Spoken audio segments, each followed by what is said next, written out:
Bonjour les amis, bonjour à tous, je suis super content de vous retrouver, j'espère que vous allez bien.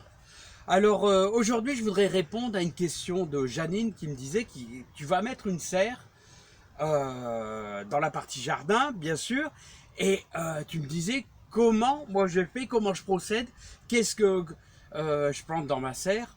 Voilà, donc ici comme tu vois, il y a des tomates. Et il y a des concombres. Voilà. À un moment donné, pendant des années, j'ai fait quasiment de la salade, des radis, plein de bonnes choses dans la serre. Hein. Voilà. La salade, c'est pas évident à partir du mois d'avril-mai. Pourquoi? Parce qu'il fait trop chaud.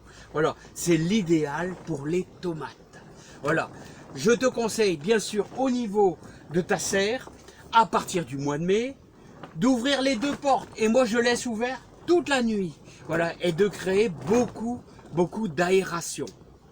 Voilà, comme tu vois cette année, j'ai taillé très fort les tomates.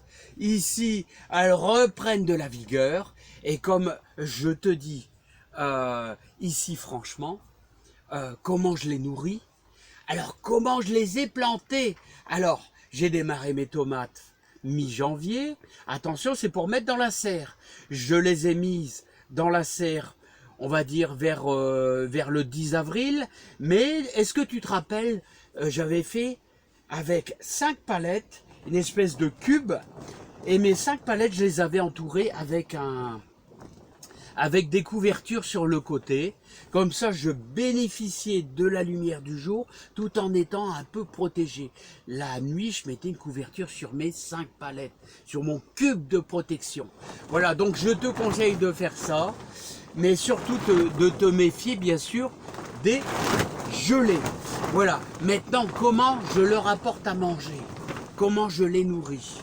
Alors, on les a semés avec terreau de semis, on les a réempotés avec terreau de réempotage. Et ce que je peux te dire, c'est qu'on les a placés ici dans la serre. Je les ai implantés en les espaçant de 1,50 m tous les, regarde bien ici, il y a un petit peu moins, il y a 75 cm. Voilà. Et ce que je peux te dire, c'est que j'y ai mis dans la terre, tu vois, j'y ai mis pas mal de fumier de cheval. C'est-à-dire, dans le fond, j'y ai mis au moins 3 grosses poignées de fumier de cheval du commerce pour que ça soit bien décomposé. Voilà. Il y en a qui mettent aussi des orties, ça va apporter un peu d'azote.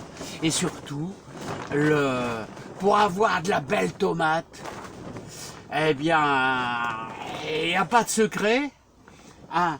On choisit des variétés de tomates assez grosses, voilà, genre cœur de bœuf. Et ce que je peux te dire, c'est que ce qu'il faut impérativement aussi, c'est apporter des fientes de pigeons, des fientes de poules. Ça te donne des pieds très costauds et qui vont résister aussi, s'ils sont costauds et puissants, aux maladies un petit peu. Hein.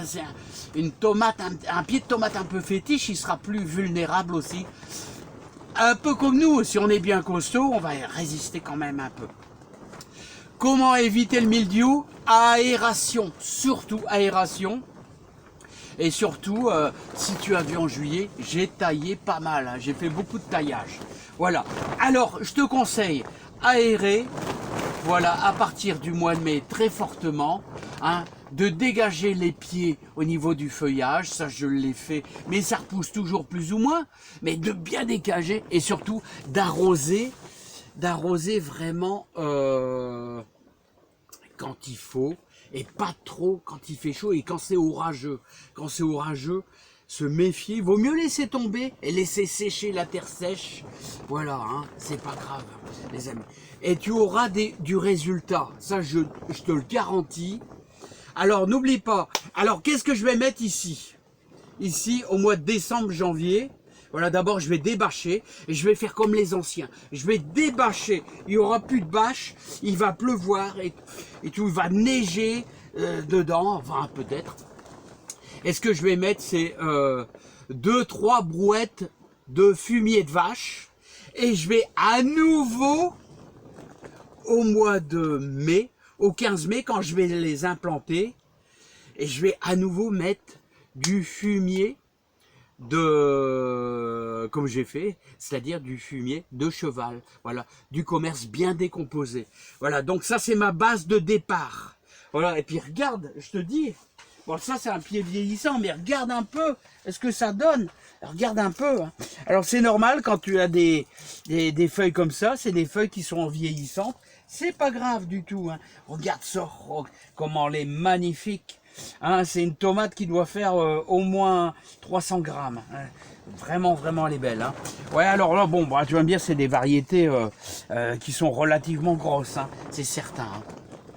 Alors voilà, bah écoute, moi je t'ai donné le maximum de précision. Hein. Alors surtout, n'hésite pas, tu peux faire aussi du beau concombre. Alors regarde, regarde les beaux concombres que ça te donne. Voilà. Ça, c'est du beau résultat. Bon, bah, voilà, écoute. Moi, j'ai fait le maximum pour t'aider. Donc, au niveau de ta serre, de l'implantation. Mais surtout, ne fais pas de semis de salade à partir du mois de mai dans ta serre. Il y aura un surplus de chaleur. Et obligatoirement, tes salades vont monter en graines. Il fait trop chaud, tu vas monter à plus de 30 degrés. C'est trop chaud, donc ça monte en graines. C'est l'idéal pour de la belle tomate. Voilà, hein. Tu choisis ce que tu veux comme sorte de tomate. Mais surtout, règle numéro 1, tu nourris bien. Voilà, fumier de cheval, fumier de vache, tu mets n'importe quel genre de fumier. Et moi, 15 litres d'eau, une grosse poignée dans mes mains, là, tu vois, de fientes de pigeon. Et ça, je fais ça une fois par semaine. Ça te donne des pieds hyper costauds. Hein. Ça, c'est du pied costaud, tu peux y aller. Hein. Allez, merci à toi. Et je pense que ça va aider pas mal de monde pour l'année prochaine au niveau des tomates. À bientôt et portez-vous bien et prenez soin de vous. Bye bye.